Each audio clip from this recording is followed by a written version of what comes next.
अस्सलाम वालेकुम साथियों, due to internet disconnectivity I could not continue my video. मैं तमाम दोस्तों को सलाम पेश करता हूँ और मेरे आज के इस लाइव का मकसद यही है कि मैं आपके सामने अपना आर्गुमेंट पेश करूँ।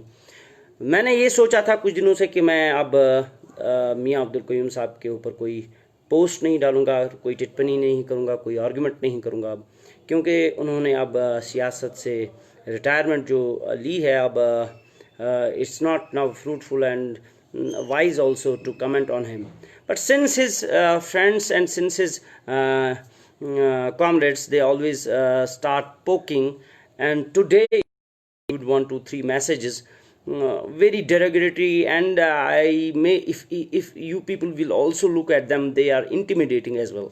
So I thought that it is better to come on live and talk to them, my argument, and convey them a message that that is required and need of an hour. देखें, मेरा क़य्यूम साहब के साथ कोई ज़मीन का तनाज़ा नहीं है, मेरा कोई उनके साथ कोई पैसे का मामला नहीं है, ना मेरा उनके साथ कोई प्रॉपर्टी डिस्ट्रीब्यूशन का मामला है, ना मैं उनके साथ कहीं पे रिलेटेड हूँ, मेरे रिश्तेदार भी नहीं हैं. So there is no fun of having any animosity with him. But question is that Mian Abdul Qayyum Sahab was considered to be the next incumbent to the place of Sayyid Ali Gilani Sahab. He was considered for the highest posts in posts in politics of Jammu and Kashmir. He was given a high regard, and so when a person attains such a character, when a person attains such a position, he becomes a public figure. When he becomes a public figure, then everybody else has a right to question. Even I can be questioned logically, and I never disagree with a person जो मुझे सवाल करे, क्योंकि अवाम का हक बनता है सवाल का. If someone has objection on my political activism and my actions, I should be either rectifying my mistake or convince them that you are wrong, I am right. So this is called politics. This is actually the politics, understanding each other, moving ahead with the corrections and with the with the arguments that convince others, right? देखें, हम उस जगह में हैं, कश्मीर में हैं, जहां पे लोगों को बताया जाता है कि आप खुद सोच नहीं सकते, जाए जो आपको सिखाया जाए आप वही सोचें, आप वही समझें और वही बोलें. वो तो फिर ज़बरदस्त एक शेर है कि निसार में तेरी गलियों पे वतन की जहां चली है रस्म कि कोई न सर उठा के चले, जो कोई तेरे तवाफ को जो कोई चाहने वाला तेरे तवाफ को निकले, नज़र झुका के चले, जिस्म जान बचा के चले. This is the attitude of our leadership. This used to be also the attitude of the leadership of Jammu and Kashmir. जब भी कोई मरहूम शेख मोहम्मद अब्दुल्ला साहब के खिलाफ कोई बात करता था तो फिर कहा जाता था कि ये इंडियन इंटेलिजेंस का बंदा है, आईबी का बंदा है. जब भी किसी जिहिस इंसान ने 1990 से कोई बात की, इंटेलेक्चुअल ने कोई बात की, उसे मौत के घाट उतार दिया गया. उसे कहा कि ये ज़बान दराज है, ये गुस्ताखी कर रहा है शान में, किसी के खिलाफ अगर बात की. ये एटीट्यूड अब नहीं चलने वाला और मैंने कभी इस चीज़ को कबूल नहीं किया है. तभी मैं कहता हूं कि मैं गुलाम नहीं हूं, क्योंकि मैंने गुलामी अपने शऊर से, अपने जहन से कबूल नहीं की है. देखें, मेरा कोई डिस्प्यूट क़य्यूम साहब के साथ नहीं है, बट चूंकि उनकी पोजीशन एक पॉलिटिकल स्पेस में थी तो मैं क्वेश्चन करता था. देखें, रोज़े अव्वल से जो स्टार्ट उन्होंने अपना पॉलिटिकल कैरियर किया, वो पीपल्स कॉन्फ्रेंस की डिस्ट्रिक्ट प्रेसिडेंट की हैसियत से उन्होंने इलेक्शन भी लड़ा, वहाँ हारे भी. उसके बाद उन्होंने जमात इस्लामी का शेल्टर ले लिया और जितना भी हो सके Jamaat Islami as an organisation को उन्होंने टू द हिल्ट अब्यूज़ किया एंड मिसयूज़ किया एंड एक्सप्लॉइट किया. उसके बाद हिजबुल मुजाहिदीन के तो वो तर्जुमान ही बने थे, और वहां पर भी जब इख्तलाफ हुआ तो फिर कुछ लड़कों ने उनको गोली भी मारी। उसका मुझे अफसोस है, उनको नहीं करना चाहिए। अब हालात ये हैं, आप देखिए मैं क्यों कह रहा हूं, क्योंकि आई नो मिस्टर मियां अब्दुल कयूम साहब एज अ लॉयर। 1990 से मैं जब उनका रोल देखता हूं Jammu Kashmir high court bar association में, सिर्फ धमकियों पे, दबाव पे, दोष पे, थ्रेट्स पे पॉलिटिक्स करना, ये कहां जायज है? मुझे बताएं। मेरा एक सवाल बनता है मेरे दोस्तों को, मेरे व्यूअर्स को, मैं जो मुझे सुन रहे हैं या इसके बाद सुनेंगे, मेरा एक सवाल है, क्या हम ईमानदारी से कोई सियासत नहीं कर सकते? क्या हम शराफत से कोई सियासत नहीं कर सकते? क्यों हमें जो यहां पे मिलिटेंट्स से उनको इस्तेमाल करना है अपनी सियासत के लिए? क्यों हमें किसी एजेंसी को इस्तेमाल करना है अपने मकासद के लिए? क्यों हमें गुंडे पालने हैं जो हमारे नैरेटिव को इंपोज करें बार एसोसिएशन में? क्यों? ये सवाल है। अगर ये गुनाह है तो ये गुनाह मैं करता रहूंगा। इसके लिए अगर कयूम साहब और उनके जो हवारी है, मेरी जान भी, मुझे जान से मरवा दें, मुझे अफसोस नहीं है। देखें, 1990 से पहले तो उनका शेवरा है कि वो अपोजिशन को हमेशा दोष, दबाव और गुंडागर्दी पे दबाते आए। आप पूछ लीजिए जफर शाह साहब जो हमारे सीनियर मोस्ट एडवोकेट है, कितनी दफा उन्हें जबरदस्ती अपना वापस लेना पड़ा। कितनी दफा नजीर अहमद रोंगा साहब को दोष और दबाव और मजबूर किया गया कि आप विड्रॉ करें। कितनी दफा, कितना अब छुपाएंगे लोगों से? अब तो बात करनी पड़ेगी।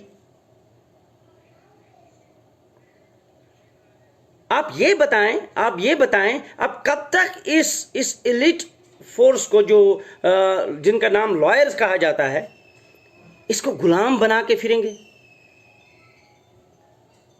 ये सवाल है, ये सवाल पूछना जायज है। क्योंकि आज अब कयूम साहब पॉलिटिक्स में नहीं है, क्योंकि जब से वो जेल से निकले हैं उन्होंने कहा है कि मुझे कोई बात नहीं करनी, मुझे इंटरेस्ट नहीं थी उनके ऊपर बात करने की, क्योंकि उन्होंने कुछ एक्शंस की, उन एक्शंस की बिना पे मैंने ये कुछ बातें की थी। वरना पूरा साल जब वो जेल में थे मैंने उनको सपोर्ट किया था, क्योंकि मेरी जो स्कूलिंग हुई है, मेरी पॉलिटिक्स जो है, मेरी ये पॉलिटिक्स कहती है कि अगर कोई मजलूम है, किसी पे जुल्म होता है, तो मुझे उसका सपोर्ट करना है, चाहे वो मेरा दुश्मन ही क्यों ना हो, चाहे उन्होंने मेरे साथ कोई जुल्म ही क्यों ना किया हो। जब भी कोई जुल्म में है, मजलूम है, मेरा काम है, हमारा काम होना चाहिए हम उसका सपोर्ट करें। मैंने वही किया। और जब वो जेल के बाद बाहर निकले, उन्होंने वही जुल्म फिर से खिलाफ मैंने फिर से आवाज उठाई। अगर गलत किया आप मुझे मारें, मुझे बताएं, मैं माफी मांगूंगा फिर अगर मैंने कुछ गलत किया है। ये है। इसके ऊपर मैंने एक कैंपेन स्टार्ट की थी, फेसबुक पे कुछ पोस्टर्स डाली थी। तो कहा जाता है, अब मंजूर डार साहब ने बोला कि आपने गालियां मारी है। आप एक पोस्ट फेसबुक पे दिखाएं जहां मैंने कयूम साहब के बारे में कोई गाली गलौज का इस्तेमाल किया हो। मैं कभी गाली नहीं मार, मैंने कभी आज तक किसी को गाली दी नहीं है। जरा बता दे किसको मैंने गाली दी है, कोई एक डाल के दे दे और बता दे कि आपने किसी को गाली दी है। हाँ, मेरे आर्गुमेंट्स हैं, इनको होते मेरे आर्गुमेंट का जवाब देना। फिर ये कहते हैं जी ये डिफेमेशन करता है। आज मैं आपके माध्यम के थ्रू, आज इस वीडियो के थ्रू मैं ये कहना चाहता हूं, मैं इनवाइट करता हूं कयूम साहब को, मैं इनवाइट करता हूं मंजूर डार साहब और निसार साहब जो उनके जूनियर हैं, उन्होंने आज सुबह मुझे गालियां भी मारी है, धमकियां भी दी है। मैं उनको ही कहता हूं आप आ जाएं, बार रजिस्ट्रेशन में करें, आप ये घंटा घर स्टार्ट करें। कयूम साहब को मेरे खिलाफ जो बोलना है मैं चुप करके सुनूंगा। मुझे 5 मिनट का मौका मिले, मैं कुछ कहूंगा उनसे। मेरे सवाल हैं, मेरा यह सवाल है कि आपने 1990 से मजहब की बुनियाद पे बार रजिस्ट्रेशन को नहीं चलाया? क्या आपने बार रजिस्ट्रेशन को गिलानी साहब का टूल नहीं? देखें, आइडियोलॉजी ठीक है, गिलानी साहब की आइडियोलॉजी ठीक हो सकती है, मगर as a bar association, as an institution, उन्होंने तो बेड़ा गर्क करके रखा। बात ही नहीं हो रही है अब बार एसोसिएशन में, वकला का कोई रोल ही नहीं है, क्योंकि कहा जाता है कि ये जनाब हुर्रियत गाह की एक्सटेंशन है। दोनों दबाव पे अपोजिशन को दबाना कब तक चलेगा? क्यों? 2008 की एजिटेशन, अमरनाथ यात्रा, जो नजीर अहमद रोंगा साहब ने स्टार्ट की थी, आप मुझे बताएं फिर कल्मिनेशन किस बात पे हुई? क्या 2008 की जो एजिटेशन है, आवाम जो एलिगेशन गिलानी साहब पे लगाती है कि उन्होंने फेल की, असल में तो क़य्यूम साहब ने की थी फेल। वही तो जामा मस्जिद में आ गए और उन्होंने कहा कि मसला ओवर हो गया, आप खत्म करो मसला। ये शख्स तो डबल गेम खेल रहा है, खुद को गिलानी साहब के शेल्टर के तले खुद को रखा हुआ है। He has placed himself under the shelter of Gilani साहब, but he is acting against him, defaming him. He does actions and attributes it to Gilani साहब। ये देखिए, मैं गिलानी साहब का वकील नहीं हूं, बट मैं उस हल्के को भी एड्रेस करता हूं जो गिलानी साहब के मुरीद हैं। मैं उनको भी बताना चाहता हूं कि क़य्यूम साहब ने किया क्या। फिर 2010 में बताएं इनका रोल क्या रहा। अगर फेलियर हुआ तो ये तो उसकी कंट्रीब्यूशन में है। अच्छा, 2010 के बाद ये अरेस्ट हो गए, उसके बाद आप देखिए बार एसोसिएशन को कोलैप्स किसने किया?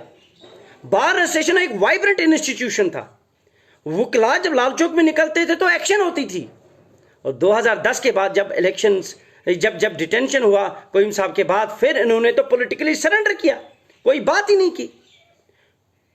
जो लोग मियां क़य्यूम साहब को प्यार करते हैं इस बुनियाद पे कि वो बड़े ज़बरदस्त शख्सियत हैं और तहरीक के लिए बड़ा ज़बरदस्त काम किया उन्होंने, सवाल मैं उनसे करता हूं कि 2010 के डिटेंशन के बाद उन्होंने किया क्या? एक दफा मुझे बताएं, जब से कोर्ट प्रीमिस से एक दफा बताएं। अगर कभी बात भी करते थे अंदर दरूने खाना, अंदर कमरे में बात करते थे, और मीडिया को भी वो अंदर नहीं बुलाते थे। ये हकीकत है। उसके बाद जब कोर्ट शिफ्टिंग होगी, कोर्ट शिफ्टिंग में वकला का क्या हाल हुआ, लॉयर्स का क्या हाल हुआ, वकीलों को बताएं ना आप। जो बहुत सारे दोस्त बाहर से देख रहे हैं, बार एसोसिएशन से बाहर से सपोर्ट कर रहे हैं क़य्यूम साहब को, उनको पूछना चाहिए वकला से कि उनका हाल क्या हुआ जब शिफ्टिंग होगी फ्रॉम लाल चौक टू मुनव्वराबाद, ये यहाँ पे कमरवारी टोटो ग्राउंड। तो कोई ऑब्जेक्शन उठाई क़य्यूम साहब ने? कभी वो आए वहां पे? और क़य्यूम साहब का खुला एक एजेंडा है, उन्होंने कैटेगोरिकली 10 दफा वो पेपर्स में भी आया है कि मेरा वेलफेयर के साथ कुछ नहीं है जी, मैंने खाली आज़ादी की बात करनी है। ठीक। तीसरा कि जनाब मुझे शहीद होने का शौक है। ठीक। अगर यही आर्गुमेंट उनका मानते हैं, अगर हम समझते हैं कि क़य्यूम साहब इतने कन्विक्शन के साथ आज़ादी परस्त हैं और आज़ादी के साथ हैं, उसके बाद जब 5 अगस्त के बाद उनको अरेस्ट किया गया, आप मुझे बताएं, दुनिया भर के नौजवान यहां पे डिटेंशंस में हैं, दुनिया भर के लोग डिटेंशंस में हैं, खाली क़य्यूम साहब थे। अब अगर क़य्यूम साहब मन्नत समाजत करके बाहर निकल,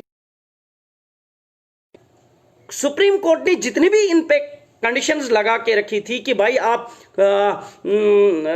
कश्मीर नहीं जाएंगे, आप दिल्ली में ही रहेंगे, जो भी करना है, जो भी कंडीशंस, और आप पॉलिटिकल कोई स्टेटमेंट नहीं देंगे, अखबारों में नहीं आएंगे, क्या क़य्यूम साहब ने नहीं मानी? वो दावे कहां गए कि मुझे शहीद हो जाना है? क्यों माना फिर हिंदुस्तान के ये जो डिक्टेशंस आई सुप्रीम कोर्ट की तरफ से, जो गवर्नमेंट ने इंपोज कंडीशंस की, क्यों मानी? क्या ये लोगों के बच्चों को वहां पे शहीद करवाना है? क्या ये छोटे छोटे बच्चों के हाथों में पत्थर देना है और उनको वो गोलियां खाएं? ये मेरा सवाल है। जब आप खुद कुछ करने के लिए तैयार नहीं, अवाम को मत बताएं, छोटे छोटे बच्चों के जिंदगियों के साथ मत खेलें। यही क़य्यूम साहब है जिसने लगातार बार बार बोला कि जो ये पत्थर चलाने वाले हमारे बच्चे हैं वो इस्लामिक कमांडोज है। ये क़य्यूम साहब का कहना है। वो शहीद हो गए। इनके उन स्टेटमेंट्स पे बहुत सारे लड़के हमारे शहीद हो गए यहां पे जम्मू कश्मीर में। आप मुझे बताएं, जब खुद की बारी आई पिटिशंस कर करके, मन्नत समाजत कर करके, अब मुझे मेरी जुबान से वो बातें ना निकलवाएं जो मैं जानता हूं। कहता हूं कुछ बातों पे अब पर्दा ही रहे। औरों के बच्चों को, छोटे छोटे बच्चों को आप प्रवोक करते हैं पत्थर चलाने पे, बंदूक उठाने पे, और खुद, मुझे माफ करो, मेरा एक सवाल है, हाथ जोड़ के मेरा सवाल है अवाम से, अपने वकला बरादरी से। जब कयूम साहब बाहर निकले, किसी को पता है वो कब बाहर निकले? किसी को यह पता है कि कयूम साहब फ्री भी है? किसी को पता यह है कि कहीं कयूम साहब कश्मीर में भी आए हैं, उन्होंने कौम से कोई बात की? देखें, ये दो चेहरे वाले लोग जो होते हैं वो एक्सपोज हो जाते हैं। ये दो दो जो जो जो जो जो जो चेहरों पे चेहरे रखने वाले होते हैं, वो उनको ऊपर वाला फिर एक्सपोज करके ही रखता है। मेरा इख्तलाफ ये है कयूम साहब से कि आप जी बता कुछ और हो। अवाम में आप कहते हैं जहाद करो, अवाम में आप कहते हैं कि पाकिस्तान नवाजी पे पत्थरबाजी करो, बंदूक चलाओ। ठीक है, आपकी आइडियोलॉजी हो सकती है, मगर आप मुझे बताएं आपने खुद क्या किया? आपके खानदान में कोई गया? आपके खानदान में किसी ने पत्थर चलाया? आपके खानदान वाले किधर हैं?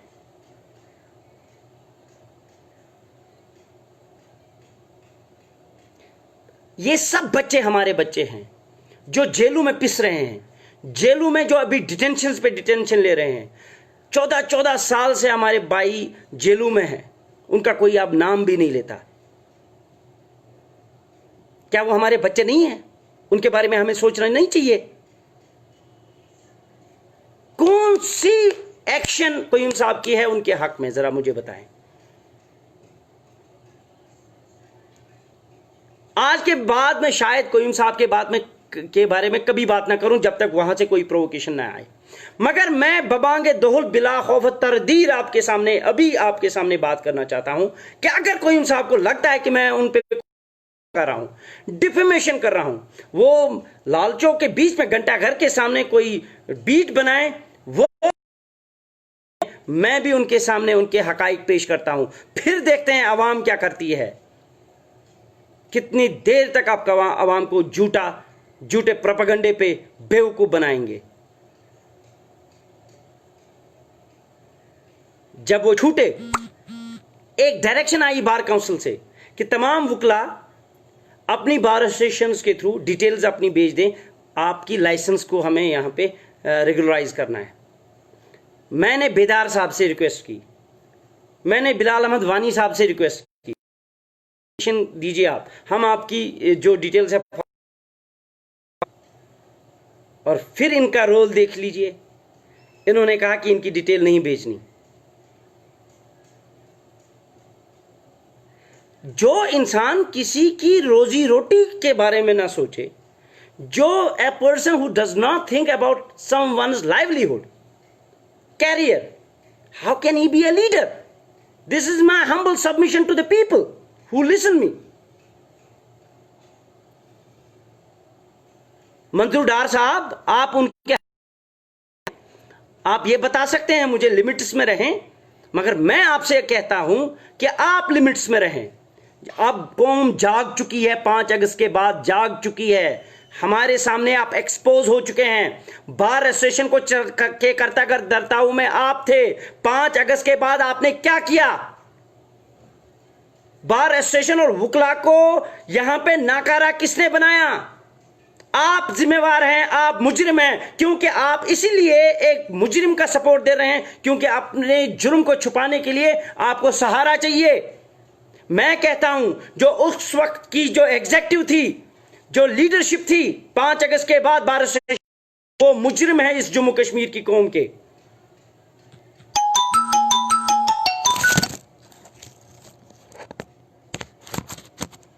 सॉरी, जब मैं बात करता हूं, अब मैं गद्दार हुआ, अब मुझे हिंदुस्तानी एजेंट बोलते हैं, फिर बोलेंगे एजेंसीज की बुनियाद पे बात करते हैं।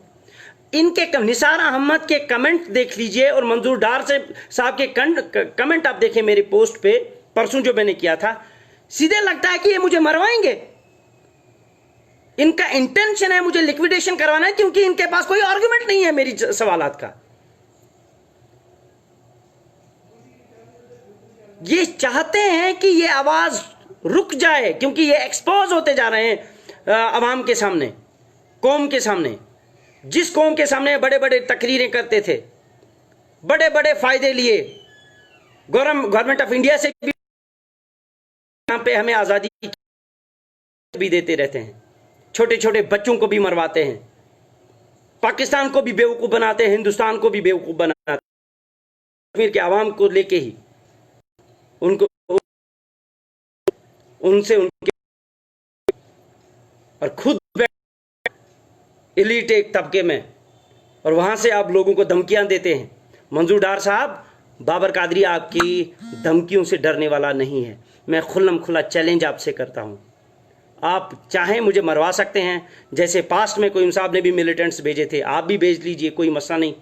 वो भी समझते हैं, मिलिटेंट्स भी समझते हैं कि आप लोगों ने कौन सा जुल्म किया इस कौम पे। उनको मैदान कारजार में लाके खुद बैठे हो घरों में, अपने बच्चे अमेरिका में हैं, सेटल्ड है, और उनको जहाद का दर्स और पाठ पढ़ाया। वो भी समझते हैं, जाए उनके पास भी, क्योंकि आप तो जाते रहते हैं मेरे, वो भी आपको आपने इस कौम के साथ, आप तो वो हैं जाते थे। मीर साहब जो है ट्रेजरर है, उन्होंने जब एक्सपेंडिचर निकाला, ऑडिट निकाला, फिर पे कितना खर्चा है आपका, पे कितना खर्चा दिखाया आपने, अपने ट्रैवल पे कितना खर्चा दिखाया, लाखों का आपने कौमी असासा।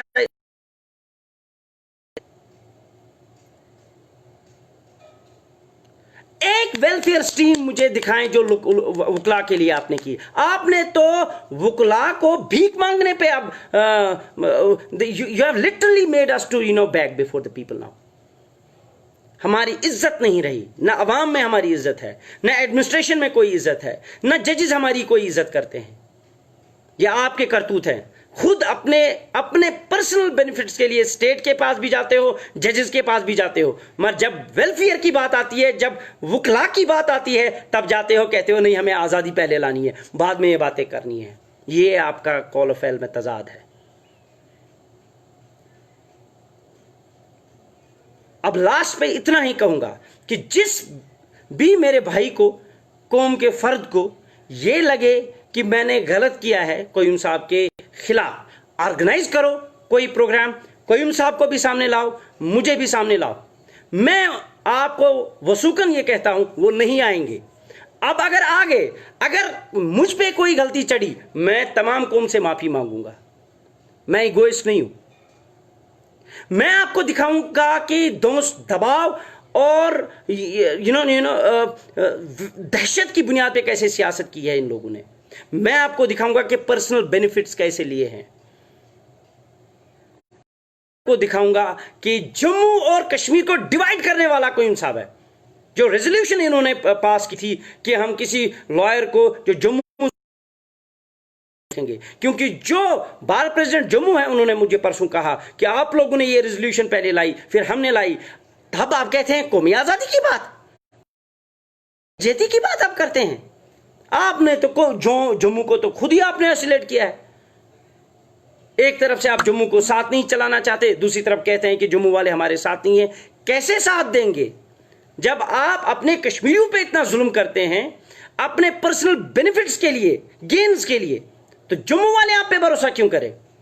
यह आपकी सियासत है जिसने इस रियासत को भी तोड़ा। हिंदुस्तान के सामने भी झूठ बोल बोल के उनको भी, और यहां जम्मू कश्मीर के आवाम को भी आपने बेवकूफ बना के एक्सप्लॉइट किया। इनके बच्चे इनसे छीने आपने, झूठ बोल बोल के। उनको बोला कि जहाद फर्ज है, उनको बोला कि हिंदुस्तान के खिलाफ लड़ना ईमान का एक हिस्सा है। अगर उनके लिए ईमान का हिस्सा था, आपके लिए क्या था? आपने कौन सा अपना फर्ज दिया अपनी फैमिलीज में जो जो जो, जो हिंदुस्तान के आप तो जेल गए, आप तो चीफ जस्टिस से एक लिंक पे, जहां मैं भी था, खुद कह रहे थे मैं बीमार हूं, मुझे किसी तरह से छोड़ दीजिए। जो ट्रेड यूनियन नहीं छोड़ा, मैं नहीं था। जो जो जो जो भतीजे थे रूप साहब, उन्होंने ये नहीं कहा कि हम देते हैं, हम एक बात नहीं करेंगे छोड़ के, अगर आपने छोड़ा कोई साहब को। क्या ये सच नहीं है? कौम को आप कहते हैं कि लड़ाई लड़ो, कौम को आप कहते हैं बंदूक उठाओ, कौम को कहते हैं कि पत्थर चलाओ, खुद कहते हैं जनाब हमें छोड़ दो। ये कंट्रडिक्शन है कोलफेल। इस पे मैं बाबर कादरी, आप मुझे डिक्लेयर करवा रहे हैं कि मैं हिंदुस्तान का एजेंट हूं, आईबी का एजेंट हूं, मेरे खिलाफ हमले करवाते हो।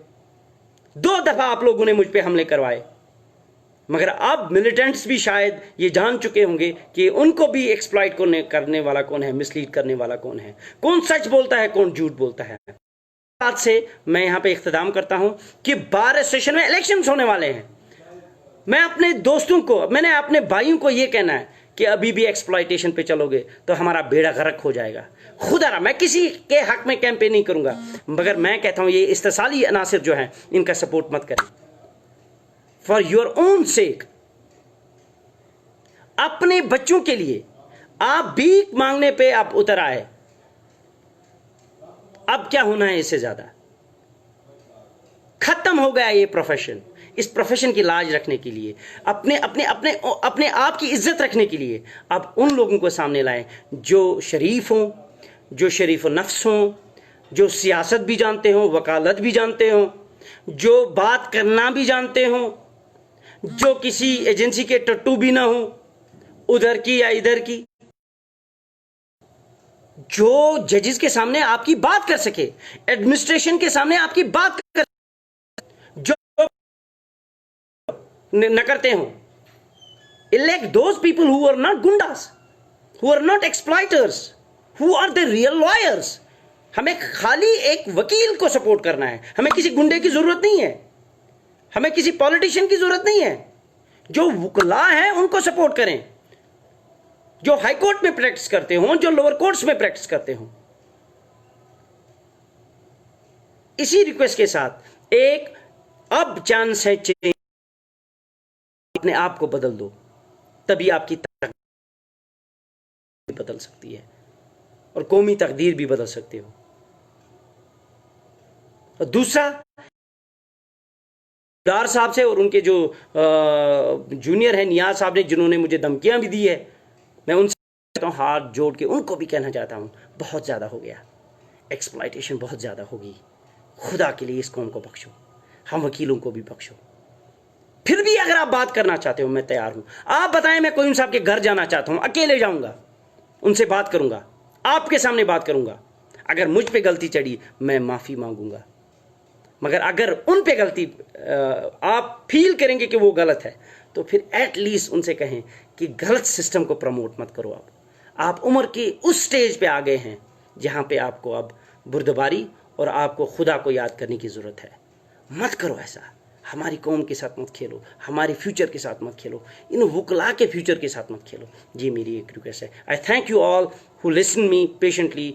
आई am highly oblige for all the people who give me time, क्योंकि ये एक नेगेटिव कैंपेन चल रही थी कि बाबर कादरी यूं ही कोई साहब के खिलाफ है, फिजूल में कोई साहब के खिलाफ है। मैं तो पागल नहीं हूं। आप आए, बात करें, आप सुने किसकी गलती, क्या गलती है। बशीर अहमद जो है, ये क्या कहते हैं, सिद्दीक साहब डलगेट के, उनको सारा पता है। बेदार साहब को सारा पता है। वानी साहब जो ट्रेजरर थे 2 साल से कंटिन्यूस, से पूछें, एग्जीक्यूटिव्स को सारा पूछें। हालात ये हैं कि एग्जीक्यूटिव्स भी, एग्जीक्यूटिव मेंबर ये कि इनके चमचे होते हैं। मुझे बेदार साहब कल कह रहे थे कि बाहर तो वो आपका सपोर्ट करते हैं, फिर वहां पे कहते हैं नहीं जी, डरते हैं। ये डर की पॉलिटिक्स छोड़ दें, ये डर को भगा दें। ज्यादा से ज्यादा आप मारे जाएंगे, कुछ नहीं होने वाला। मगर ऊपर की जो लाठी है ना, जो कॉन्शियंस है ना, जो जमीर है, आपका जिंदा रहेगा। आई thank you all. I conclude with this thing. अस्सलाम वालेकुम।